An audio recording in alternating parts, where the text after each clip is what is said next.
노년을 팔팔하게 88 시니어에 오신 여러분을 환영합니다.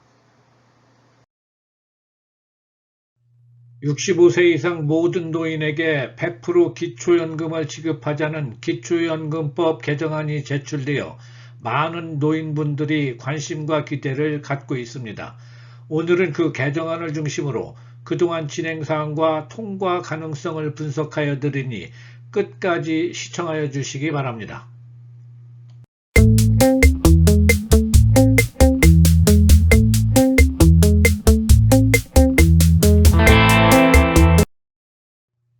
(2021년 12월 24일) 현재 금년에 발의되어 국회에 계류 중인 기초연금법 관련 개정안은 모두 10건이 있는데 크게 4가지 종류로 분류할 수 있습니다. 첫째, 보훈 대상자 등이 받는 수당 및 급여가 노인 기초연금 산정을 위한 소득의 범위에 포함되어 기초연금에서 탈락되고 있으니 소득에서 제외하여 기초연금을 받을 수 있도록 하자는 안으로 허종식, 이해식, 박완수, 송재호, 신원식, 강선우 의원 등이 대표 발의하였습니다. 둘째, 강기훈 의원의 구인이 발의한 공무원연금 수급자 등 4대 직역연금 수급자도 일시금을 수령한 경우를 제외하고는 연금을 지급하자는 안. 셋째, 이용우 의원의 10인이 발의한 국민연금을 일정 금액 이상 수령하는 사람에게 기초연금을 감액하고 주는 것을 폐지하자는 안. 넷째, 고영인 의원의 14인이 발의한 65세 이상 모든 노인에게 100% 기초연금을 지급하자는 획기적인 안 등이 있는데, 첫 번째 기초연금 산정 소득 범위에서 보훈급여를 제외하는 것을 뺀 나머지 3건은 아직 법안심사소위원회의 문턱을 넘지 못하고 있습니다. 첫째, 기초연금 소득액 계산에서 보훈급여를 제외하는 안은 신규 수급자가 15,000명 정도에 불과하고 추가 예산도 374억 원 정도면 해결되어 보건복지부에서도 심하게 반대하지는 않고 있어 이번 회기 통과 가능성이 높습니다. 다만 보훈급여 전액이 아니라 현재 무공영예수당을 42만 원 정도 제외해주고 있어 형평성 유지 차원에서 같은 수준의 금액을 제외할 것으로 보입니다. 둘째, 현재는 소득재산 수준이 기초연금 지급 대상인 소득 하위 70% 이하에 해당되더라도 공무원 연금 등을 받고 있으면 소득에 관계없이 무조건 제외하고 있습니다. 하지만 직역연금 수급권자 중에서 매월 받는 퇴직연금 금액이 낮고 소득 인정액이 현행법에서 정하는 기준 이하인 사람에게는 노후의 생활안정을 위하여 기초연금을 지급할 필요가 있다는 의견이 타당성이 있어 보입니다.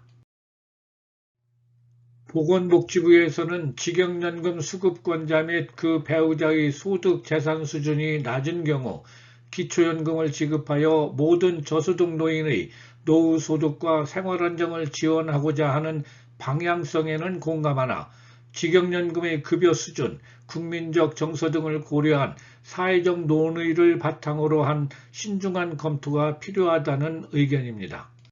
셋째, 국민연금 수급액이 기초연금 수급액의 1.5배, 즉 45만 원이 넘으면 최대 15만 원을 삭감하고 있습니다. 강제로 가입을 권유하여 국민연금을 납입하였는데 이제 와서 기초연금을 감액하는 것은 역차별에 해당되어 현 제도를 개선해야 한다는 주장도 일리가 있어 보입니다. 전문위원 검토보고서에 의하면 주무부처인 보건복지부에서는 감액제도가 급속한 고령화에 따른 미래세대 부담, 재정적 지속 가능성 등을 고려하여 사회적 합의를 거쳐 결정된 사항으로 폐지는 종합적으로 신중하게 검토할 사항이라는 의견인 반면 기획재정부는 재정지출 부담 증가 이유로 수용곤란 입장을 보이고 있습니다. 한편 소득 역전방지 감액 규정을 폐지하는 것도 소득하위 70% 이하인 기초연금 수급자가 기초연금을 수령하여 상위 30%보다 결과적으로 소득이 높아져서 형평성 문제를 초래할 수 있다는 이유로 역시 반대하고 있습니다. 넷째, 노인들의 관심을 모았던 65세 이상 전 노인에게 100% 기초연금을 지급하는 고영인 의원안은 21년 11월 11일 제5차 보건복지위원회에 상정되어 법안심사 소위로 회부하였지만 이후 아무런 활동이 없는 상태입니다. 이 법안 통과가 어려운 이유는 무엇일까요? 첫째, 포퓰리즘 성격이 강합니다. 선거철을 맞아 표를 의식한 선심성 공약이 아니냐 하는 비판을 면키 어렵습니다. 중남미에서 선거 때만 되면 포퓰리즘 때문에 좌파를 선택하는 우를 범하던 사례를 보아온 학습 효과 때문에 포퓰리즘에 대한 부정적 인식이 높아지고 있습니다. 둘째, 많은 예산이 소요됩니다. 고용인 의원이 제출한 법안 비용 추계를 보면 현재 121조에서 법 개정 시 194조로 늘어 5년 동안 73조 원이 추가 소요되어 연평균 14조 6천억 원이 증가되는 것으로 나타나고 있습니다. 5년간 들어가는 돈이 그 정도인데 우리나라의 경우 노인 증가율이 빠른 속도로 늘어 해가 거듭될수록 재정 압박이 심할 것으로 보입니다. 셋째, 미래 세대 젊은 사람들에게 부담을 떠넘긴다는 비난을 받을 수 있습니다. 사망률에 비해 출생률이 저조한 상태에서 통계청 장래인구 추계 2011년에 따르면 생산 가능 인구 100명당 부양해야 할 노인 인구는 2010년 15.2명에서 2021년 23.1명, 2060년에는 80.6명까지 증가하여 재정 부담이 가중될 것으로 보입니다. 넷째, 국민 공감대 형성이 아직 안 되어 있습니다. 고영인 의원의 전노인 기초연금 지급안이 입법 예고되었을 때 21년 9월 8일부터 9월 17일까지 10일간 접수된 의견을 보면 109건 중 107건이 반대 의견이었습니다. 물론 입법 예고 기간에 디지털에 능숙한 젊은 사람들이 많이 의견을 개진한 탓도 있지만 아직은 국민 상당수가 공감하지 못하고 있는 것으로 보입니다. 결론을 말씀드리면 전체 노인에게 100% 기초연금을 지급하는 것은 아직 여건상 성숙되지 않았다는 개인적인 의견입니다.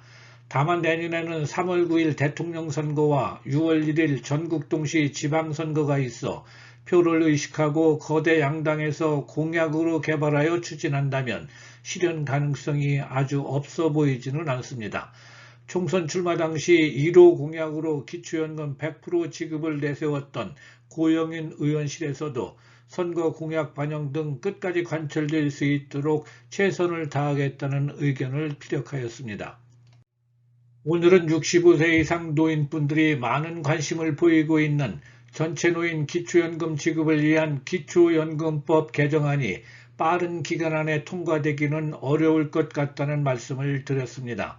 전 노인에게 기초연금 지급을 기대했던 분들에게 반가운 소식을 전해드리지 못해 송구하지만 오늘 영상이 조금이라도 유익한 정보가 되셨다면 구독과 좋아요 부탁드리고 끝까지 시청해주신 모든 분들께 감사드립니다.